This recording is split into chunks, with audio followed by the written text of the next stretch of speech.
Discuss कर रहे थे सिंगली रिइंफो एक रेक्टेंगुलर बीम जो हमारा क्या है, जिसमें हमारे पास क्लियर स्पैन दिया हुआ था 4.2 मीटर और सुपर इम्पोज लोड यानी कि लाइव लोड हमें गिवन था 6 किलोन्यूटन पर मीटर और कुछ हमारे पास ग्रेड दी है 20 जो हमारे पास M20 न्यूटन पर mm स्क्वायर कंक्रीट की कैरेक्टरिस्टिक स्ट्रेंथ दी हुई है और Fe415 हमारे पास क्या है, स्टील की ग्रेड है। ओके, तो इससे हमने कुछ जो हमारे लास्ट लेक्चर थे उसमें हमने डिस्कस किया था, स्टेप वाइज हमने डिजाइन प्रोसीजर जो है स्टेप वाइज डिस्कस कर रहे हैं। ओके, तो उसमें हमने कैलकुलेट करना सीखा है डायमेंशंस को, इफेक्टिव स्पैन को, हमारे जो एरिया रहता है AST कैसे निकालते हैं और फैक्टर्ड डिजाइन लोड कैसे निकालते हैं, WU कैसे निकालते हैं और फैक्टर्ड बेंडिंग मोमेंट्स कैसे निकलता है यानी कि MU कैसे निकालते हैं। और हमने देखा share tau V, tau C और टाउ C मैक्स और उनकी कंडीशंस को कैसे सेटिस्फाई किया जाता है और जो हमारा सेक्शन है वो सेटिस्फाई कर रहा है कि नहीं, और एज आ हमने बीम रेक्टेंगुलर बीम को एज आ बैलेंस सेक्शन भी चेक किया। तो सारी की सारी हमने कंडीशंस देखी, ठीक है जी। उसके बाद हमने शेयर चेक किया, उसके बाद हमने डेवलपमेंट लेंथ को चेक किया, चेक फॉर डेवलपमेंट लेंथ हमने स्टेप नंबर जो हमारा 9 था उसमें हमने देखा, ठीक है जी। तो डेवलपमेंट लेंथ के लिए हमारे पास एक रिलेशन था वो हमने डिस्कस किया। तो डेवलपमेंट लेंथ के लिए हमारे उसमें मोमेंट ऑफ रेजिस्टेंस हमने निकालना सीखा और शेयर फोर्स निकालनी सीखी और जो हमारी अवेलेबल लेंथ रहती है from the centre of the support L0 वो भी हमने देखा। तो वो हमारा जो रिलेशन था वो सेटिस्फाई कर रहा था, यानी कि जो डेवलपमेंट लेंथ रिक्वायरमेंट थी वो हमारी क्या है, सेटिस्फाई कर रही थी, जो हमने लास्ट लेक्चर में डिस्कस की। तो अभी हम स्टार्ट करने वाले हैं इस लेक्चर में स्टेप जो नेक्स्ट रहेगा हमारा डिजाइन प्रोसीजर का, वो क्या है, check for deflection. Check for deflection step number 10 हमारा रहेगा चेक फॉर डिफ्लेक्शन। ओके, तो डिफ्लेक्शन के लिए हम चेक लगाएंगे इस क्वेश्चन के लिए। तो सबसे पहले हम बात करते हैं limit state of serviceability requirement, क्योंकि डिफ्लेक्शन के लिए तो सर्विसिबिलिटी की बात करते हैं। हमने स्टार्टिंग में ही एक बात बोली थी अजम्पशंस की, ठीक है जी, क्योंकि हमारा वर्किंग स्ट्रेस मेथड और लिमिट स्टेट मेथड, तो लिमिट स्टेट मेथड जो लिमिट स्टेट्स हमारी होती हैं, तो limit state of serviceability, limit state of collapse, तो ये बातें हमें ध्यान रखनी होती हैं, ठीक है जी। तो ये हमारे क्या लिमिट स्टेट मेथड्स के अकॉर्डिंग हम देख रहे हैं चेक फॉर डिफ्लेक्शन। तो इसमें क्या है, limit state of serviceability requirement देखेंगे। ओके, तो सबसे पहले जो डिफ्लेक्शन है वो हमारा डिपेंड करता है परसेंटेज ऑफ टेंसाइल स्टील पे, ठीक है जी। और मॉडिफिकेशन फैक्टर्स जो रहेंगे और सिंपली सपोर्टेड बीम के लिए कौन से जो मॉडिफिकेशन फैक्टर हैं वो क्या रहेंगे, ठीक है जी, वो हम डिस्कस करते हैं। तो सबसे पहले हमारे पास डिफ्लेक्शन चेक के लिए हमें परसेंटेज ऑफ टेंसाइल स्टील का पता होना चाहिए, ठीक है जी। तो परसेंटेज ऑफ टेंसाइल स्टील निकालने के लिए हमारे को रिलेशन पता है, ऑलरेडी हम डिस्कस कर चुके हैं इस चीज को, 100 × AST divided by B × D। तो इस रिलेशन से हम क्या करते हैं, परसेंटेज ऑफ टेंसाइल स्टील निकालते हैं। तो AST की वैल्यू क्या है, हम area of tensile steel already he discuss कर चुके हैं, कितना आया था, 1570 mm स्क्वायर आया था हमारे पास। ये ऑलरेडी हम जो हमारे इससे पहले वाले जो स्टेप थे हमने डिस्कस किए उसमें हमने ऑलरेडी इसको कैलकुलेट कर चुके हैं। B कितना है, width of the beam 300 mm और इफेक्टिव स्मॉल d को हम किससे डिनोट करते हैं, effective depth of the beam. तो effective depth of the beam हमारे पास कितनी आई थी, 460 mm, ठीक है जी। तो 460 mm, तो ये सारी वैल्यू हमारे पास क्या है, नॉन है। तो यहाँ से परसेंटेज ऑफ टेंसाइल स्टील निकाल सकते हैं हम। तो परसेंटेज ऑफ टेंसाइल स्टील हमारे पास कितनी आई है, यहाँ से इसको हम कैलकुलेट करके इस जो वैल्यू है सारी की सारी, जो AST की वैल्यू होगी, B की वैल्यू होगी या D की वैल्यू होगी, वो हम पुट करेंगे और हमारे पास जो आएगा परसेंटेज टेंसाइल स्टील का वो कितना आएगा, 1.13%, ठीक है जी। 1.13% आ गया है यहाँ से। तो हमारे पास ये हमारा डिफ्लेक्शन है वो डिपेंड करती है परसेंटेज ऑफ टेंसाइल स्टील पे, ठीक है जी। और हमारे पास क्या है, FS की वैल्यू निकालेंगे हम। तो FS की वैल्यू कितनी आएगी, वो भी हमारी यहाँ पे डिपेंड करेगी, FS की वैल्यू और PT की वैल्यू दोनों पे डिपेंड करेगी। ये हमारा क्या है, अगर FS की जो वैल्यू है, ठीक है जी। तो ये क्या है, हमारा डायरेक्टली जो IS कोड है 4562,000, वहाँ से भी हम टेबल से डायरेक्टली इसकी वैल्यू क्या कर सकते हैं, कलेक्ट कर सकते हैं। ओके, तो FS की वैल्यू भी निकाल लेते हैं। अगर हमें निकालनी पड़े तो क्या रहेगा, रिलेशन क्या है वो देखते हैं। तो PT की वैल्यू यहाँ पे याद रखना, हमने क्या रखी है 1.13%। तो यहाँ से हम FS रिलेशन देखते हैं, क्या रहेगा 0.58 into FY characteristic strength of the steel या reinforcement, area of steel required, area of steel required, और दूसरा हमारा क्या है area of steel provided। ये हम दोनों टर्म्स जो हैं ऑलरेडी डिस्कस कर चुके हैं। area of steel provided, तो दोनों वैल्यू जो है रिक्वायर्ड एरिया और प्रोवाइडेड एरिया जो है हमने जो पहले वाले हमारे स्टेप थे उसमें हम कैलकुलेट कर चुके हैं। ओके, तो यहाँ से हम FS की वैल्यू जो है डायरेक्टली निकाल सकते हैं। 0.58 इंटू FY कितना है 415 न्यूटन पर mm स्क्वायर, और एरिया ऑफ स्टील रिक्वायर्ड, हमारे पास रिक्वायर्ड एरिया कितना कैलकुलेट किया था हमने 1320.95। तो ये बात ध्यान रखनी है हमने। ओके, तो ये हम जो पहले वाले हमारे स्टेप थे उसमें हम ये कैलकुलेट कर चुके हैं। ओके, तो उसके बाद हमारे पास स्टील प्रोवाइडेड कितना आया था 1570। तो यहाँ से हम क्या कर सकते हैं, इसकी वैल्यू को डायरेक्टली कैलकुलेट कर सकते हैं। तो कितनी आई है 202 न्यूटन पर mm स्क्वायर। हमारे पास कितनी आई यहाँ से 202 न्यूटन पर mm स्क्वायर। और हम IS कोड से भी डायरेक्टली हम इसकी वैल्यू को कलेक्ट कर सकते थे, क्योंकि हमारे पास परसेंटेज ऑफ स्टील हमें पता है, परसेंटेज ऑफ टेंसाइल स्टील पता है, क्योंकि 1.13% है। तो उसके जो अगेंस्ट जो वैल्यू आएगी FS की वो हम डायरेक्टली हम IS कोड से कलेक्ट कर सकते हैं। Okay, no compression enforcement provided, क्योंकि यहाँ पे कितनी है कैलकुलेशन ऑफ मॉडिफिकेशन फैक्टर की बात करें तो मॉडिफिकेशन फैक्टर ये हमारे पास FS और हमारे पास परसेंटेज ऑफ टेंसाइल स्टील पता है। तो FS और परसेंटेज ऑफ टेंसाइल स्टील पता है, तो हम मॉडिफिकेशन फैक्टर की भी जो हमारा IS कोड है तो उसको डायरेक्टली जो वैल्यू है वो हम कलेक्ट कर सकते हैं। तो कितनी है मॉडिफिकेशन फैक्टर की वैल्यू, जो कैलकुलेशन करेंगे तो क्या आएगी, अगर हम यहाँ पे बात करें calculation of modification factor, modification factors, ठीक है जी। तो मॉडिफिकेशन फैक्टर्स जो रहेंगे वो क्या रहेंगे, जो देखिए जो हमारा रेक्टेंगुलर शेप का क्योंकि बीम है तो यहाँ पे कंप्रेशन इन्फोर्समेंट करने की जरूरत नहीं है, नो कंप्रेशन इन्फोर्समेंट प्रोवाइडेड। तो यहाँ पे KT की वैल्यू क्या है, ये हमारे मॉडिफिकेशन फैक्टर यहाँ पे क्या रहेगी 1। ओके, और हमारे पास KC की वैल्यू क्या रहेगी 1, और KF की वैल्यू भी क्या रहेगी 1। तो ये बात हमें ध्यान रखनी है, ये मॉडिफिकेशन फैक्टर हम यूज करेंगे। तो अब सिंपली सपोर्टेड बीम की बात करते हैं। ये ऑलरेडी हम जो स्पेसिफिकेशंस थी, रूल्स थे, उसमें हम डिस्कस कर चुके हैं इस बात को भी, ठीक है। अब हम डायरेक्टली सिंपली सपोर्टेड बीम की बात करते हैं डिफ्लेक्शन चेक के लिए। तो डिफ्लेक्शन के लिए हमारा जो रूल है चेक के लिए वो क्या होता है, for simply supported beam, simply supported beam, ठीक है जी। तो क्या रूल रहेगा, L by D max is equal to 20 into KT into KC into KF।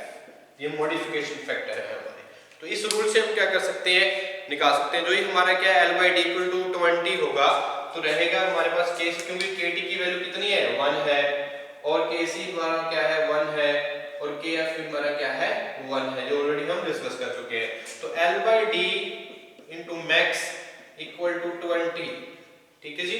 तो ये हमारी क्या है 20 है। तो यहाँ पे L by D मैक्सिमम है 20 होना चाहिए। ये हम ऑलरेडी जो स्पेसिफिकेशन जब हमने डिस्कस की थी उसमें कर चुके हैं। L by D simply supported के लिए 20 रहता है, ठीक है जी। L by D मैक्स जो है अगर कैंटिलीवर बीम में तो 26 है। तो ये बातें हम ऑलरेडी डिस्कस कर चुके हैं। तो 20 होना चाहिए मैक्सिमम। तो अब हम एल बाई डी प्रोवाइड कितना किया वो भी चेक कर लेते हैं। अगर प्रोवाइड किया है, अगर 20 से हमारा मैक्सिमम 20 से थोड़ा कम रहता है तो हम सही है, इसका मतलब हम सही है। तो इसका मतलब जो डिफ्लेक्शन क्राइटेरिया है उसमें हम सेटिस्फाई कर रहे हैं। तो एल बाई डी हमारे पास इक्वल टू क्या है, 20 है। तो ये बात हम क्या है ध्यान रखनी है डायरेक्टली। तो अब हम सिंपली स्पोर्टेडली प्रोवाइड जो किया है एल बाई डी मैक्सिमम है हमारा 20 होना चाहिए। तो एल बाई डी प्रोवाइड कितना किया है ये भी निकाल लेते हैं। एल बाई डी प्रोवाइडेड, तो प्रोवाइडेड कितना आएगा हमारे पास, स्पैन कितना है हमारे पास 4500 mm, क्योंकि स्पैन कितना है हमारे पास 4.5 मीटर है। तो हम effective depth bye effective span bye effective depth करेंगे हम 460 mm। ठीक है, तो हमारे पास L बाई डी प्रोवाइडेड आ जाएगा। L कितना है हमारे पास, इफेक्टिव डेप्थ हमारे पास कितनी है 4.5 मीटर, मीटर को हमने mm में कन्वर्ट कर दिया। D कितना है हमारे पास, effective depth of the beam 460 mm है। ठीक है जी, तो यहां से हम क्या कर लेंगे, इसकी वैल्यू निकाल लें तो कितनी आ गई यहाँ पे 9.78 mm। तो इसका मतलब क्या है 20 से कम है। L by D provided less than, यहां से कंडीशन क्या आ रही है हमारे पास, L by D provided less than L by D maximum. ठीक है जी, बीम के केस में हमारे पास L बाई डी प्रोवाइडेड क्या आ रहा है, कम आ रहा है। तो ये क्या है जो रिलेशन सेटिस्फाई कर रहा है, hence the beam satisfy the deflection criteria। तो ये बात हमने यहाँ पे ध्यान रखनी है, hence the beam satisfy the deflection criteria। ठीक है जी, तो डिफ्लेक्शन क्राइटेरिया को ये सेटिस्फाई कर रहा है भाई, ये बात हमने ध्यान रखनी है यहाँ पे। ओके, तो ये हमारा क्या है चेक फॉर डिफ्लेक्शन। अगर हम बात करें साइड फेस रिइंफोर्समेंट की, तो क्योंकि स्टेप नंबर अगर नेक्स्ट स्टेप के अगर स्पेसिफिकेशन के अकॉर्डिंग चलते हैं जो बेसिक रूल्स हैं, अगर साइड फेस रिइंफोर्समेंट, तो साइड फेस रिइंफोर्समेंट कब जरूरत होती है वो भी हम यहाँ पे डिस्कस करेंगे। तो ये हमारा क्या था चेक फॉर डिफ्लेक्शन। तो क्या होना चाहिए, जो L बाई डी मैक्सिमम है वो सिंपली स्पोर्टेड बीम के लिए 20 रहता है। ठीक है जी, तो उसके लिए हमने L बाई डी जो प्रोवाइड किया, एक्चुअली में जो प्रोवाइड किया वो कितना है 9.78, यानी कि ये L बाई डी प्रोवाइडेड जो किया है वो कम है मैक्सिमम से।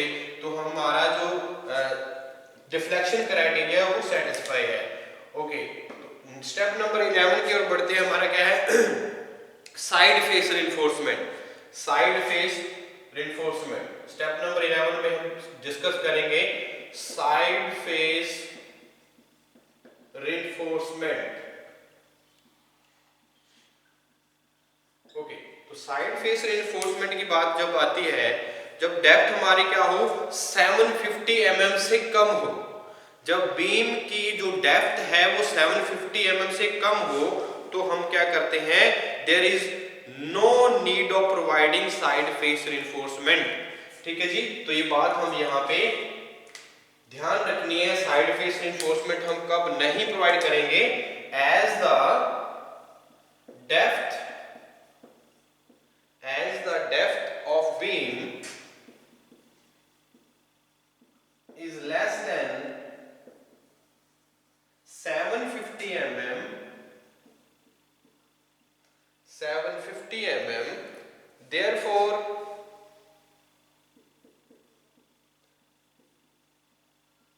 there is no need of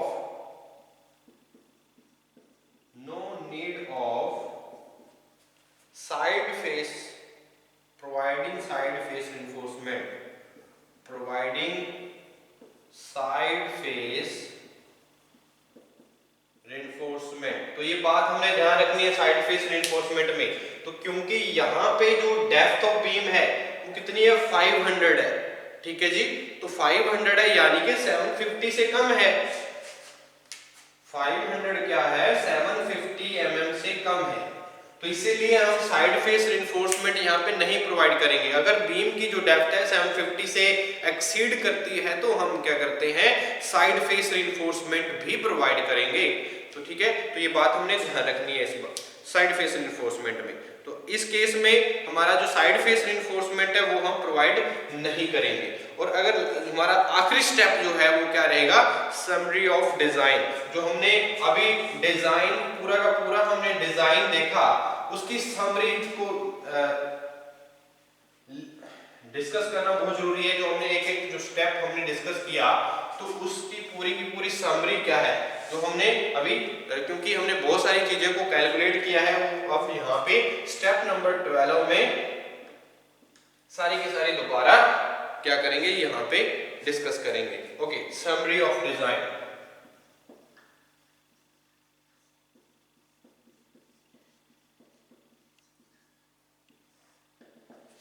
summary of design, तो डिजाइन की समरी देखते हैं। यहाँ पे क्या है हमारे पास, डायमेंशंस कितनी है, जो overall dimension of the beam क्या है, overall dimension of the beam, overall dimension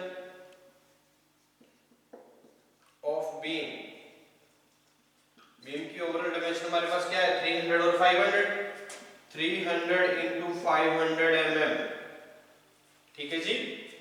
और इफेक्टिव कवर कितना आता है, नॉमिनल कवर कितना है, इफेक्टिव कवर बीम के केस में 40 mm, नॉमिनल कवर 20 mm, ठीक है जी। नॉमिनल कवर कितना है, 20 mm, इफेक्टिव कवर हमारे पास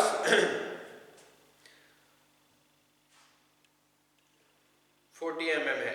ओके, तो इफेक्टिव डेप्थ कितनी थी, इफेक्टिव डेप्थ, इफेक्टिव डेप्थ जिसको हम स्मॉल डी से डिनोट करते हैं, small D, capital D means effective cover 40, यानी कि 460 mm आया था हमारे पास, ठीक है जी। ये वैल्यू हमने डिस्कस कर चुके हैं। ओके, और क्या है, एएसटी हमने प्रोवाइड की थी कितने, 20 mm डाया बार के प्रोवाइड की, एएसटी 5 बार हमने यूज किए थे, तो 5 बार हमने यहाँ पे निकाले थे, नंबर ऑफ बार हमने डिस्कस किए थे ना। तो ये समरी हम सारी की सारी जो समरी है वो लास्ट स्टेप में राइट करेंगे यहाँ पे। तो क्या है उसके बाद,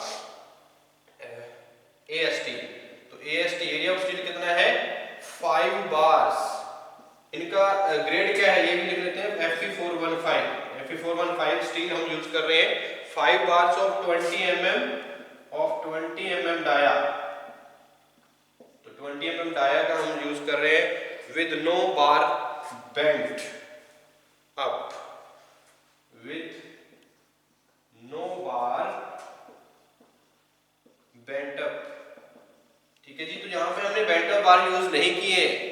अगर यहाँ पे क्या होता, बेंट अप बार हम कब यूज करते हैं, यहाँ पे नॉमिनल शियर इन्फोर्समेंट की है। अगर नॉमिनल शियर इन्फोर्समेंट रिक्वायरमेंट इसलिए नहीं है क्योंकि शियर इन्फोर्समेंट की जरूरत नहीं है, शियर इन्फोर्समेंट की जरूरत होती तो हम बेंट अप बार यूज करते। तो ये बात ध्यान रखनी, क्योंकि कंडीशन जो थी हमारी tau V less than tau C था। अगर यहाँ पे tau V greater than tau C होता तो हम क्या करते, बेंट अप बार भी यूज करते। ओके, उसके बाद अगर हम बात करें तो एएसटी, उसके बाद हमने क्या किया है, जो एंकर बार यूज करते हैं वो भी हम प्रोवाइड करते हैं। यहाँ पे प्रोवाइड एंकर बार्स, तो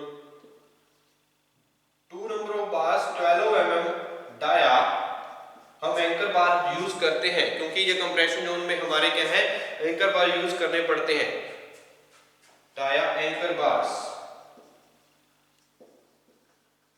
ठीक है जी। ये समरी रहेगी हमारी। ओके, और स्ट्रिप्स, अगर हम शियर स्ट्रिप्स की बात करें, shear strips,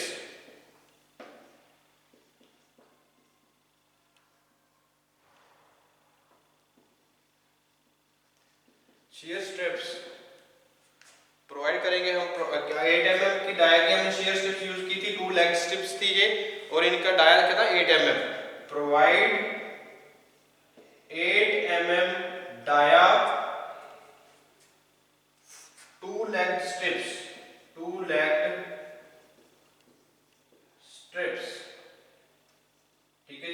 to leg strips हमने यहाँ पे यूज की है 8mm डाया की। तो सेंटर टू सेंटर स्पेसिंग भी हमने यहाँ पे ध्यान रखनी है। सेंटर टू सेंटर स्पेसिंग कितनी आई थी? 300 mm centre to centre spacing at the rate 300 mm centre to centre spacing. तो स्पेसिंग भी तो हमने डिस्कस की थी, ठीक है। तो ये सारा की सारी जो समरी है वो हम यहाँ पे डिस्कस कर चुके हैं। ओके, तो ये हमने क्या करना है, यहाँ एक डायग्राम शो करेंगे। सारी की सारी जो हमने वैल्यू जो यहाँ पे लिखी है ये सारी इसमें हमने ड्रॉ करनी है। एक बीम जो ड्रॉ करेंगे, ये हमारा बीम है।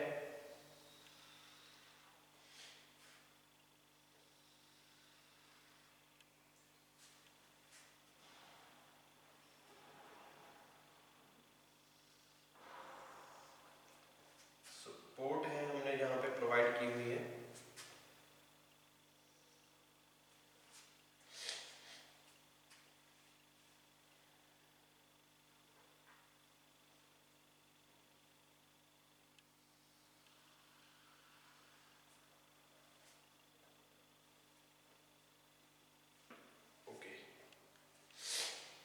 हमारा क्या है, सपोर्ट है जो प्रोवाइड करते हैं,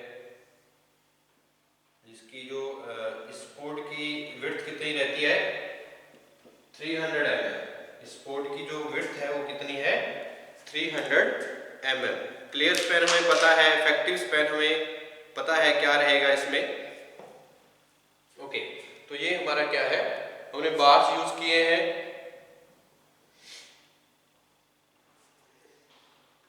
anchor bar, 2 number of bar anchor bar use किए हैं। और यहां पे हमने क्या किया है,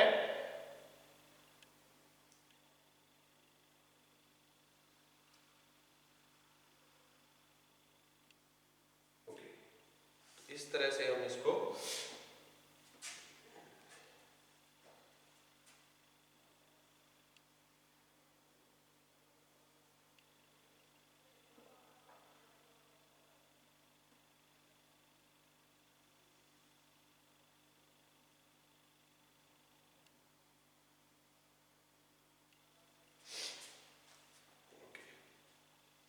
ये हमारा क्या होता है, एंड कवर। एंड कवर है ये हमारी क्या थी, सपोर्ट 300 mm। 300 mm की जो बेरिंग प्रोवाइड करते हैं, सपोर्ट प्रोवाइड करते हैं, ठीक है जी। और इसका क्लियर स्पैन कितना था? 4.2 मीटर। इफेक्टिव स्पैन कितना था? 4.5 मीटर। ओके, और हम बात करते हैं यहाँ पे, ये हमारा क्या था, एंकर बार्स थी। अभी हमने लिखी एंकर बार्स जो है 2 लेग स्ट्रिप्स 12 mm डाया की जो हमने यूज की है, ग्रेड FE415 की। और जो हमारे पास 5 नंबर ऑफ बार्स क्या यूज किए थे हमने, ये 5 नंबर ऑफ बार्स जो है वो हमने 5 बार जो 20 mm डाया के यूज किए, ठीक है जी। ये हमारे क्या है, टेंशन मेंबर बार्स है। वो स्ट्रिप्स यूज किए हमने। स्ट्रिप्स क्या है, यहाँ पे हमने स्ट्रिप्स यूज की थी 8 mm डाया की स्ट्रिप्स यूज की। और स्पेसिंग जिनकी कितनी है, 300 mm centre to centre spacing. और 8 mm डाया स्ट्रिप्स यूज की थी हमने। और इनका स्पेसिंग कितना था, 300 mm सेंटर टू सेंटर, ठीक है जी। तो ये सारी की सारी हमने एक डायग्राम में शो कर दी। तो ये हमारा क्या है, ये हमारा एक बीम है जिसका एक इफेक्टिव डेप्थ रहता है। इफेक्टिव डेप्थ कितना है, वो हमारा क्या था, 460 mm। तो ये हमारा क्या है, एक समरी है। तो ये पूरा हमारे हमने एक क्वेश्चंस को सॉल्व किया, स्टेप वाइज हमने समझा क्या रहता है। तो सारी की सारी समरी हमने देखी। तो ये हमने एक फुली जो क्वेश्चन है यहाँ पे कंप्लीट होता है स्टेप नंबर 12 तक।